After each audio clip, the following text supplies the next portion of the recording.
Tenho ouvido muitas coisas como estas. Todos vocês são consoladores que só aumentam o meu sofrimento. Jó 16, verso 2. O mundo tem uma grande dificuldade em lidar com o sofrimento das pessoas inocentes. Isso deixa a gente desanimado, isso para dizer o mínimo. E parte disso é sim compaixão, empatia pelo ser humano. Só que também muito disso é fruto do medo e do egoísmo que a gente nutre no coração. Os nossos processos de pensamento, mesmo de forma inconsciente, passam por algo mais ou menos assim. Se a tragédia é realmente excessiva, então o mundo é um lugar inseguro para fazer a minha casa. Se os meus cuidadosos preparativos, o meu trabalho árduo, as minhas avaliações de risco, as minhas políticas de saúde e segurança, a diligência devida, os regimes de aptidão física, a boa alimentação, a retidão moral, se nada disso pode me proteger do sofrimento, então, no fim das contas, parece que eu vou ter que enfrentar o mundo dependendo apenas da graça desse Senhor soberano que dá e que tira. E vamos ser sinceros, essa é uma perspectiva insuportável para o ser humano natural caído. Assim, quando um amigo nosso está doente, a gente até sente uma pontada de empatia. Só que se eles persistirem nessa doença, se eles não melhorarem logo, se a desgraça se manter na vida deles, é espantoso como essa compaixão se transforma rapidamente em um tom de crítica. Olha, talvez você precise experimentar A, B, C, os benefícios vão te ajudar nesse problema. Olha, eu comecei a fazer X e a minha vida nunca mais foi a mesma. Você devia experimentar também. Sabe, eu li um artigo que disse que isso é causado por Y. Você devia cortar Y da sua vida. Olha, eu detesto dizer isso, mas eu sabia que ia acontecer algo assim com você. Você devia ter sido mais cuidadoso com Z. A gente assume que a vida funciona de acordo com as leis, com a lógica.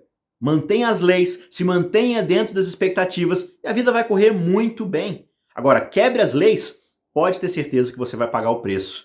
É fácil para os conselheiros de plantão dizerem isto, porque as circunstâncias que a gente se encontra muitas vezes, que esse tipo de conselheiro se encontra, são circunstâncias muitas vezes felizes.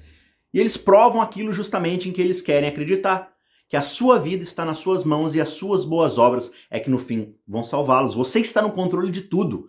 Tudo é fruto das suas próprias escolhas. E Jó teve de suportar justamente esse tipo de consoladores desgraçados, por assim dizer.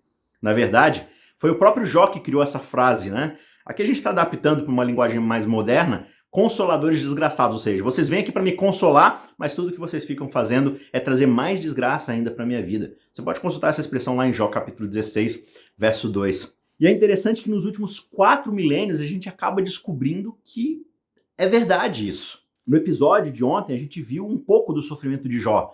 Ele perdeu seus filhos, suas filhas, o seu gado e todos os seus servos, tudo isso num único dia. A sua família, a sua riqueza, tudo é devastado. E aí depois, lá no capítulo 2 de Jó, ele também perde a sua saúde.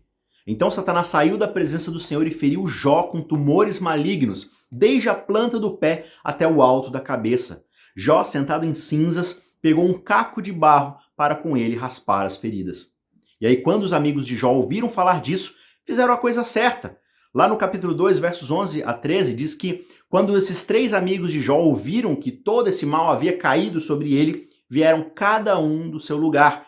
Ele faz o Temanita, Bildade, o Suíta, e Zofar, o Naamatita. Eles tinham combinado ir juntos para condoer-se dele e consolá-lo.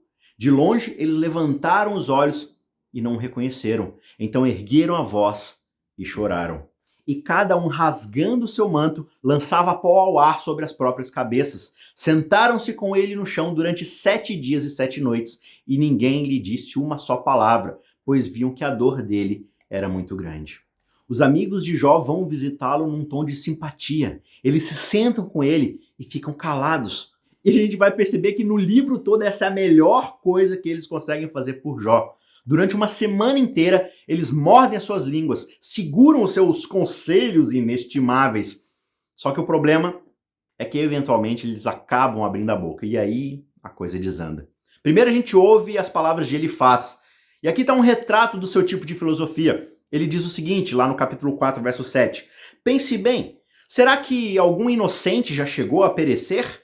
E onde os retos foram destruídos, Jó? Elifaz não tem nenhum tipo de categoria para encaixar o sofrimento dos justos. Portanto, o que ele faz? ele entende que o sofrimento de Jó significa iniquidade. E ele não se importa em apontar isso na vida de Jó, mesmo que ele não tenha nenhum tipo de prova. Jó requer alguns capítulos para poder responder. E ele é realmente inocente, e ele está realmente sofrendo. Só que Bildade já está farto da sua defesa. E ele diz o seguinte: seus filhos mereceram, e se você fosse realmente justo, não sofreria desse jeito. Pobre Jó, hein? Com amigos como esse, para que inimigos, né? E aí nos capítulos 9 e 10, Jó continua insistindo na sua inocência. Isso é realmente o sofrimento de alguém inocente. É o que ele argumenta. E Jó continua insistindo em ambas as coisas. É verdadeiramente um sofrimento imerecido e é verdadeiramente algo terrível. Só que a nossa natureza humana não consegue lidar com isso. É por isso que Zofar fala pelos consoladores desgraçados de todos os cantos, de todos os lugares da nossa vida. Ele diz: sim, Jó, claro, as coisas são ruins agora. Só que espera mais um pouco para você ver. Se você dispuser o coração e estender as mãos para Deus, se você lançar para longe a iniquidade das suas mãos e não permitir que a injustiça habite na sua tenda, então você levantará o seu rosto sem mácula, estará seguro e não temerá. A resposta dele é: seja mais devoto, Jó, seja mais piedoso. Então as coisas vão acontecer de forma melhor na sua vida. O que a gente pode dizer para uma frase dessa? No máximo a gente pode dar alguma resposta sarcástica e irônica. Vai ser muito melhor do que tentar justificar qualquer coisa. E olha o que acontece aqui em Jó capítulo 12, versos 1 e 2. Então Jó respondeu: na verdade, vocês são o povo, e com vocês morrerá a sabedoria. Totalmente irônico da parte de Jó.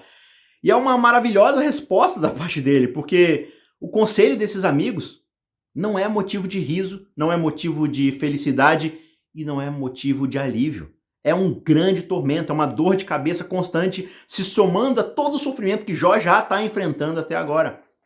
Jó diz a eles: até quando vocês vão ficar me atormentando e me esmagando com as suas palavras ferinas? Sabe, quando os consoladores não conhecem a graça de Deus, é aqui que toda a possibilidade de conforto, se é que a gente pode chamar isso de conforto, chega ao seu fim. Se os amigos não tiverem Jesus Cristo, o sofredor inocente, no coração deles, nos seus pensamentos e nas suas ações, eles vão acabar mais atormentando os que sofrem do que de fato trazendo alívio. Eles só vão impor mais leis adicionais àqueles que já estão totalmente sobrecarregados. Só que felizmente Jó conhecia um outro amigo, um amigo perfeito e muito melhor.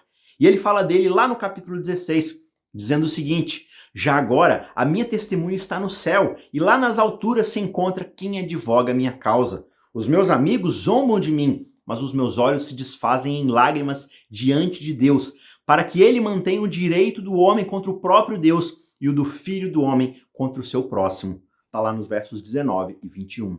Absolutamente ninguém na terra parece acreditar no sofrimento de um homem inocente. Só que Jó conhece aquele lá no céu que certamente acredita nele. Esse amigo lá nos lugares altos sofreria pelos pecados de todo mundo. E ele é a grande testemunha de Jó. Ele é seu advogado, seu intercessor, seu grande amigo. Ao longo desse dia, medite nesses papéis que Jesus pode desempenhar na sua vida. A sua testemunha, mediante o seu sofrimento, as dificuldades que você está passando. Ele está vendo cada uma das suas dificuldades. Ele está te acompanhando. Ele é também seu advogado, aquele que pode te defender diante das outras pessoas, diante das acusações de Satanás. Ele é alguém que intercede diante do Pai por você, seja o que for. E principalmente, ele é o seu amigo mais querido, aquele que sabe exatamente o que há com você. E diferente dos amigos de Jó, ele de fato sabe te consolar. No sofrimento, Jesus Cristo é o único verdadeiro conforto que nós temos. Todo o nosso conforto, no fim, deve nos conduzir de novo de volta para Ele.